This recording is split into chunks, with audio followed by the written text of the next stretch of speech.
بسم اللہ الرحمن الرحیم۔ آیت سجدہ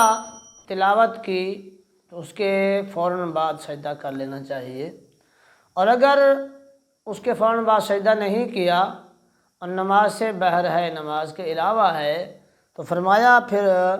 سامع اور قاری دونوں کو کم از کم سمعنا و اطعنا غفرانک ربنا و الیک المصیر یہ الفاظ پڑھنے چاہیے۔ یہ مستحب عمل ہے۔ سجدہ تلاوت نماز کے علاوہ ہے تو اس میں تاخیر کی تو گناہگار نہیں ہوگا، لیکن نماز کے اندر اگر آیت سجدہ تلاوت کی ہے تو اس کو فوراً سجدہ کرنا لازم ہے۔ اگر اس میں تاخیر کرے گا تو گناہگار ہوگا۔ جی اس طرح اگر یہاں تاخیر سے مراد یہ ہے کہ کم از کم اس کے بعد 3 آیت سے زیادہ تلاوت کرے، 3 آیات کی مقدار سے زیادہ ٹھہرا رہے یا زیادہ تلاوت کرے تو اس سے تاخیر مراد ہے۔ ہاں اگر آیت سجدہ تلاوت کی اور اس کے بعد 1 یا 2 آیات اور تلاوت کر لیں اور اس کے بعد سجدہ کر لیا تو یہ تاخیر نہیں ہے، یہ مقصد اس کو تاخیر نہیں کہیں گے جس تاخیر سے بندہ گناہگار ہوتا ہے۔ جیسے سورہ انشقاق میں آیت کریمہ ہے، جو آیت سجدہ ہے، اس کے بعد جو ہے وہ 2 آیات آگے موجود ہیں، اگر کسی نے اس طرح کیا کہ آیت سجدہ تلاوت کی اس کے بعد اگلی 2 آیات بھی کر لیں، جو ان کی تلاوت کر لی اور تلاوت کرنے کے بعد سجدہ کیا تو یہ وہ تاخیر نہیں ہے جس سے بندہ گناہگار ہوتا ہے۔ اس لیے نماز کے اندر جب آیت سجدہ تلاوت کی، ہاں اس میں ایک اور مسئلہ یہ بھی ہے کہ عام طور پر جب بندہ نماز کے علاوہ تلاوت کر رہا ہے تو سننے والے کے کان پر جو ہے اس کے آیت کی آواز پڑے اور وہ اس کو سنے تو پھر اس پہ سجدہ تلاوت کرنا لازم ہوتا ہے۔ لیکن اگر یہ آیت سجدہ نماز میں تلاوت کی گئی اور سننے والے پیچھے مقتدی ہیں، ان میں سے بعض نے سنا بعض نے نہیں سنا، پھر بھی ان پہ سجدہ تلاوت لازم ہے۔ بلکہ فرمایا کہ اگر امام نے آیت سجدہ تلاوت کر لی، تلاوت کرنے کے بعد کوئی مقتدی باہر سے آ کے ملا تو امام نے جب سجدہ کیا تو اس پر بھی سجدہ کرنا لازم ہے، حالانکہ امام کے تلاوت کرنے کے وقت وہ موجود بھی نہیں تھا۔ اس طریقے سے سجدہ تلاوت کے بارے میں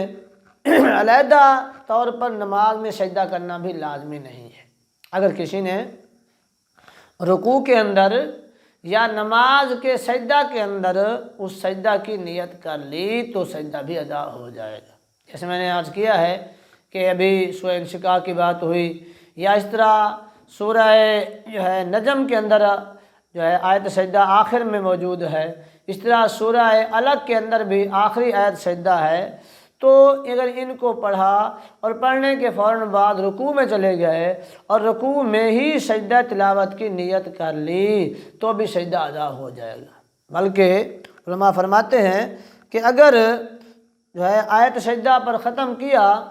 اور اس کے بعد رکوع میں چلا گیا اور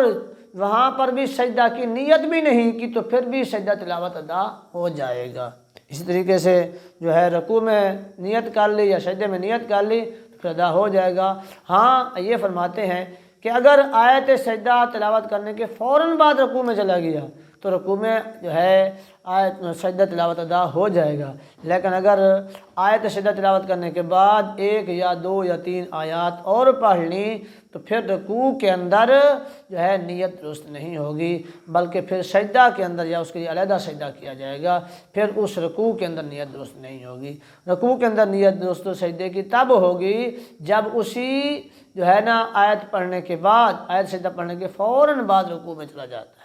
اور آیت سجدہ پڑھنے کے بعد ایک ہی سجدہ لازم آتا ہے، ٹھیک ہے نا جی۔ جس طرح نماز کی ہر رکعت میں 2 سجدے ہیں، یہاں 2 سجدے نہیں ہیں بلکہ آیت سجدہ پڑھنے کے بعد ایک ہی سجدہ لازم آتا ہے، یعنی 1 آیت پڑھی تو 1 سجدہ لازم آیا، 2 پڑھ لیں تو 2 لازم آ گئے۔ اس طریقے سے فرمایا کہ اگر کسی نے کلام پاک کی تلاوت کی اور آیت سجدہ وہ اکیلے چھوڑ دیا تو یہ مکروہ عمل ہے، یعنی سجدہ سے بچنے کے لیے، بھئی سجدہ سے کیوں بچتے ہیں؟ سجدہ سے بچنے کے لیے اگر آیت سجدہ کو چھوڑ دیا ہمیں یہ کراہت ہے، مکروہ تحریمی علماء فرماتے ہیں۔ ہاں اگر صرف آیت سجدہ تلاوت کی، اس سے آگے پیچھے 1 2 آیت تلاوت کر لیں تو یہ تو افضل کام ہے کہ یہاں آپ نے اوپر سجدہ زیادہ لازم کر رہا ہے تاکہ رب کی بارگاہ میں زیادہ جھکتا رہوں۔ ہاں آیت سجدہ کو چھوڑنا درست نہیں ہے، پڑھنا اولا ہے۔